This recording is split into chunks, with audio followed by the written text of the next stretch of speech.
इस वीडियो में हम लोग समझेंगे कि आपके दीनदयाल उपाध्याय यूनिवर्सिटी के BA third year 5th semester के प्राचीन इतिहास के पेपर 3 का यूनिट 3 के महत्वपूर्ण ऑब्जेक्टिव क्वेश्चंस के बारे में, जिसका कोर्स कोड है AAC 303। तो आज हम आपको इस वीडियो में AAC 303 से रिलेटेड जितने भी महत्वपूर्ण ऑब्जेक्टिव क्वेश्चंस हैं उन सबको एक एक करके विस्तार पूर्वक आंसर के साथ आपके दिलो दिमाग तक पहुंचाने का पूर्ण प्रयास करूंगा। उम्मीद है कि आपको इस वीडियो के माध्यम से कुछ दिनों पश्चात होने वाले 5th सेमेस्टर के एग्ज़ाम में काफ़ी सहूलियत मिलेगी। अगर आप इसके पीछे वाला वीडियो अभी तक नहीं देखे हैं तो लिंक डिस्क्रिप्शन में है, जाकर तुरंत देखें, क्योंकि हमने उसमें प्राचीन इतिहास के पेपर फर्स्ट और पेपर सेकंड के अनेकों महत्वपूर्ण ऑब्जेक्टिव क्वेश्चन, हिंदी के पेपर फर्स्ट के अनेकों महत्वपूर्ण ऑब्जेक्टिव क्वेश्चन और शिक्षा शास्त्र के पेपर फर्स्ट के अनेकों महत्वपूर्ण ऑब्जेक्टिव क्वेश्चंस को एक एक करके विस्तार पूर्वक आंसर के साथ अलग अलग प्लेलिस्ट के माध्यम से आप तक पहुंचाने का पूर्ण प्रयास किया है। तो अगर आप अभी तक नहीं देखे हैं, लिंक डिस्क्रिप्शन में है, जाकर तुरंत देखें। इस वीडियो में हम लोग समझेंगे कि आपके प्राचीन इतिहास के पेपर 3 के यूनिट 3 में कौन कौन से महत्वपूर्ण ऑब्जेक्टिव क्वेश्चंस हैं जो आपके 5th सेमेस्टर के एग्जाम के दृष्टिकोण से बहुत ही महत्वपूर्ण साबित होने वाले हैं।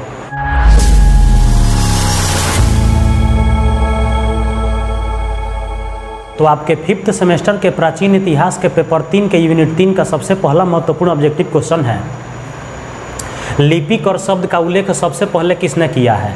लिपिक और शब्द का उल्लेख सबसे पहले किसने किया है? आपका आंसर हो जाएगा पाणिनि ने।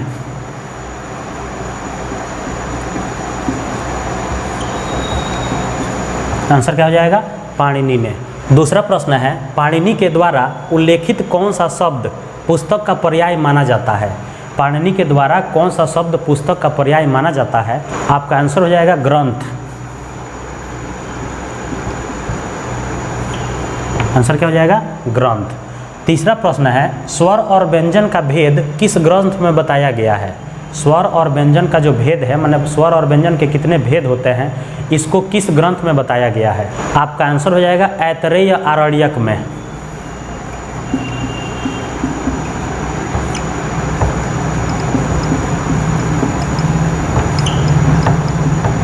आंसर क्या हो जाएगा? ऐतरेय आरण्यक में। चौथा प्रश्न है, वर्ण और मात्रा की चर्चा किस ग्रंथ में की गई है? वर्ण और मात्रा की चर्चा किस ग्रंथ में की गई है? आपका आंसर हो जाएगा तैत्तिरीय उपनिषद में।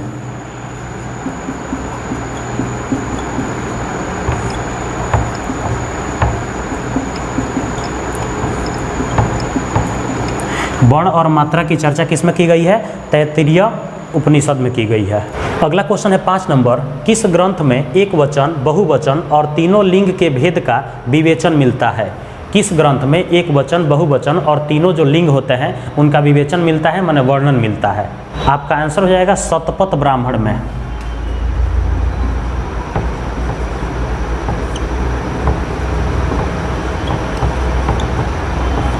आंसर क्या हो जाएगा? शतपथ ब्राह्मण में मिलता है।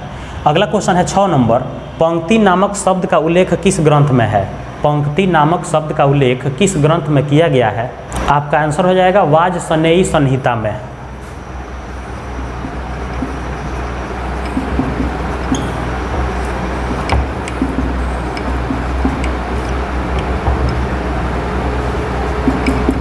आंसर क्या हो जाएगा? वाजसनेयी संहिता में किया गया है। किसका उल्लेख?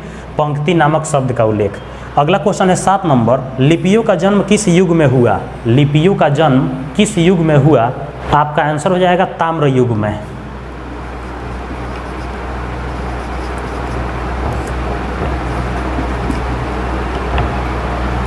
लिपियों का जन्म किस युग में हुआ? ताम्र युग में। अगला क्वेश्चन है 8 नंबर, भारत की सिंधु सभ्यता का संबंध किस युग से था? भारत के सिंधु सभ्यता का संबंध किस युग से था? आपका आंसर हो जाएगा ताम्र युग से।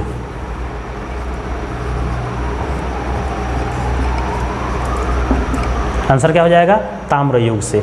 अगला क्वेश्चन है 9 नंबर, सिंधु सभ्यता से प्राप्त लेखों में अधिकतम कितने संकेत अक्षरों का प्रयोग हुआ है?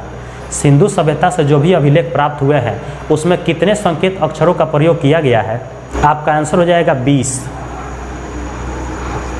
आंसर क्या हो जाएगा? 20। अगला क्वेश्चन है 10 नंबर, सिंधु सभ्यता से प्राप्त अभिलेख किस लिपि में है? सिंधु सभ्यता से जो भी अभिलेख प्राप्त हुए हैं वह किस लिपि में लिखा गया है? आपका आंसर हो जाएगा चित्रात्मक लिपि।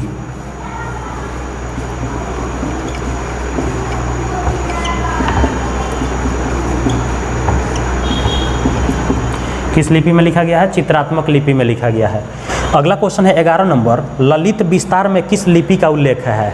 ललित विस्तार में किस लिपि का उल्लेख किया गया है? आपका आंसर हो जाएगा ब्राह्मणी लिपि का।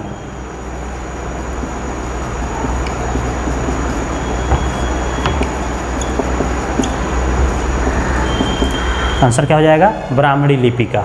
अगला क्वेश्चन है 12 नंबर, लेखन कला का प्राचीनतम प्रचलन किस काल से मिलता है?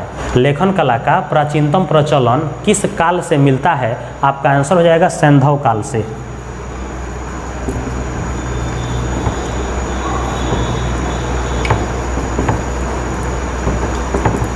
आंसर क्या हो जाएगा? सैंधव काल से। अगला क्वेश्चन है 13 नंबर, भारत की प्राचीनतम लिपि कौन सी है? भारत की प्राचीनतम लिपि कौन सी है? आपका आंसर हो जाएगा ब्राह्मणी लिपि।